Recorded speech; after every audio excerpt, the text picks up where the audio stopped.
Hey there, Matt Williams, Techno Evangelist here, and this time I'm talking about something a little different. A few weeks ago, I got an email out of the blue from a company wanting me to review one of their products.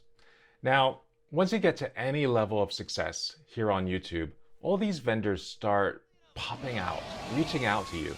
I don't have a big channel, but it's big enough for some to smell a sucker. They tend to be Amazon resellers wanting you to buy their products, and they'll credit you some portion of the cost. I'm not sure what it is about their emails, but they just feel slimy. One email back and forth, and I need a shower to get back to normal. So when this company reached out telling me they would send out a pair of headphones if I would review them, I was a bit skeptical. I said I could review it, but they need to send it to me first.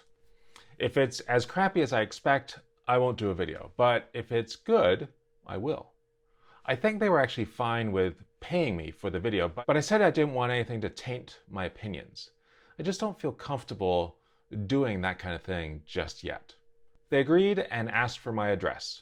I gave it to them, and a week or so later, a box arrived with a pair of headphones. Now, what do I know about headphones? Well, I've listened to a lot of them for my entire life.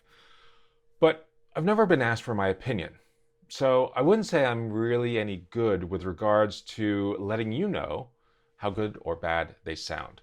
I can't really form an opinion about their soundstage or other things I see in other reviews, but I'll share with you what I can. Now, the last few headphones I have bought have been for travel, since I used to do 150,000 flight miles a year on United all over the world.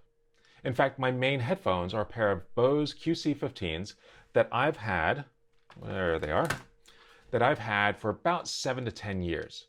They are falling apart, but they're still great. I had an earlier pair of Bose before that, as well as some in-ear Sonys. I also used some in-ear headphones from Etymotics when I was still a Microsoft employee, and they had some sort of special deal for us. I even made my own in-ear custom molded headphones using the product from Radians.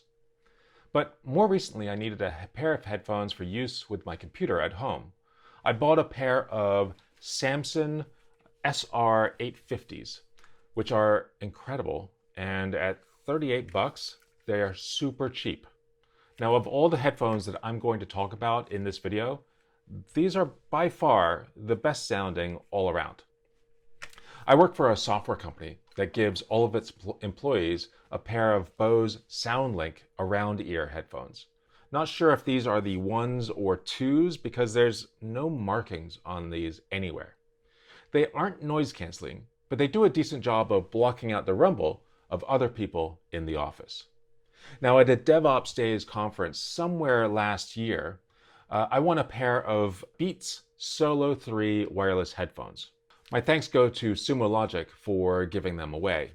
But they're on-ear headphones, and since I wear glasses, they can become a bit painful after any length of time. And they're Beats headphones, so as you probably already know, they don't do a great job of representing a true version of the music, blowing up the bass way too high. So that brings me to the headphones I'm creating this video about. They're from a company called Mixcder, although I've heard somebody else say Mixer, which sounds better. And they are the E9s. At a high level, they offer 30 hours of wireless playtime and active noise cancellation, which can be optionally used or not. The packaging is pretty good, and I wish more companies would do this. There's a box with a case inside and the headphones inside of that. No extra packaging. The one bad part is that it comes with a case. I can't think of any reason to carry them in a case and wish that companies would stop wasting their money, and I guess my money, on cases. When I got the headphones out, my first reaction was, well, they aren't really going for heft. These are pretty light.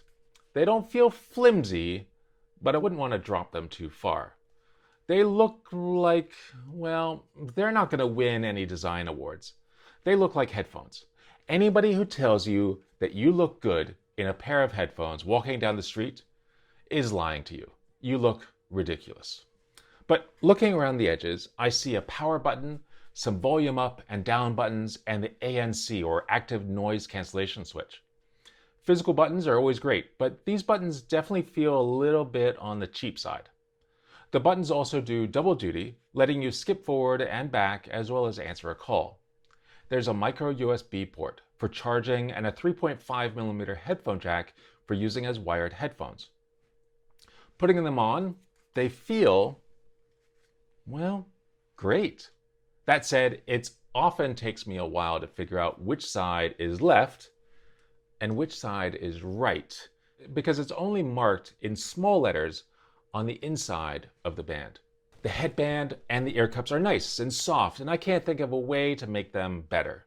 They flex and fold in just the right way to make them easy to wear and easy to throw in your bag for the commute. Power them on by pressing the power button for what feels like a really long time, and then even longer to switch to pairing mode. Pairing to your phone is easy enough. Now, I wish you could pair to more than one device, but you can't. So you have to pair over and over again if you want to listen to them on more than a single source. So now we can start listening. Your first opinion of these headphones is going to largely depend on what you listen to first. My wife and I just finished the new adaptation of Les Mis on PBS Masterpiece, so I was interested to hear some of the tracks from my favorite version of the musical, the symphonic recording, and instantly I heard their biggest weakness. For the highs and mids, it can sound like you're listening at the base of a well, but change tracks to something like Can I Kick It by Tribe Called Quest, or some Wu-Tang Clan, and that problem largely goes away. From there, I moved on to a current favorite, anything by Tycho, and it sounds pretty great.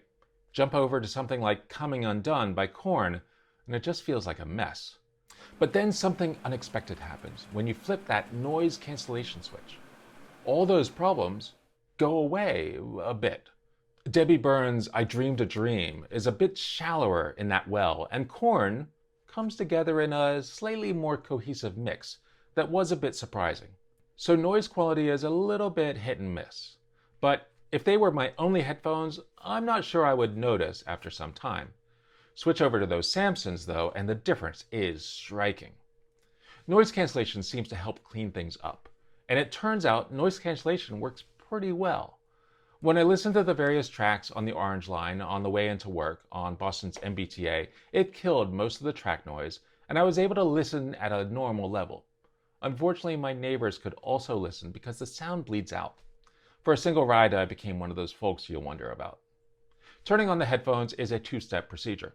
Power on to get a Bluetooth connection, and then turn on the ANC switch. But if you keep both off and plug in the headphone cable, you can still listen, no power needed. That's nice, especially since my Bose QC15s don't do that. But my big beef with these is that they use a rechargeable battery, and there is no indication that you might be a few hours from going out.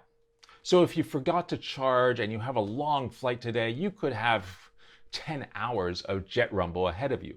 Fine, but if the first 7 were quiet, the rest of that flight to Hong Kong could be painful.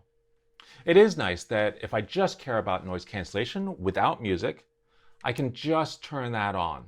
The Bose sound links turn themselves off if there's no music going through them, but I left the E9s on for a while and haven't noticed any automatic powering down, so you need to remember to do that. When listening to these for some time, they are really comfy.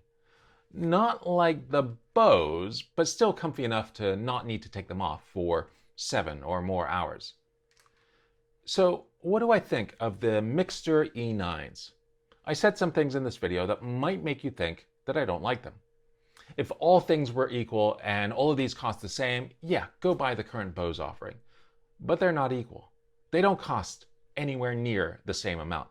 The Bose are going to set you back $300 or more. And the Mixcder E9s, well, you can sometimes get them for as little as $60. For a family of 5, that means everyone gets a pair rather than sharing on that long flight. Or spending the other $240 to get everyone into the airline club for a shower if Hong Kong was only the midway point. Now for $60, these headphones are amazing. For $100, these headphones are amazing. They aren't perfect, but they're 60 bucks. Oh, and I didn't go on that long flight to Hong Kong for this video, but I did go to Sydney last year for AWS Summit, stopping in Hong Kong, and taking a shower in the Priority Pass Club in Hong Kong was a life-changing experience. So I hope you found this video interesting. I have included affiliate links to everything I mentioned below. I didn't get paid for this video, though Mixcder did send me the headphones for free. I only made a video about them because I think they're pretty great, especially for 60 bucks. If you think it's scammy of me to include affiliate links, well, sorry. I get $1 or $2 if you order something, and if you don't like it, well, it's Amazon, so go ahead and return it in 30 days, and when you do that, I get nothing. So there's nothing in it for me to talk about something that sucks. So thanks so much for watching. Have a great day, and goodbye.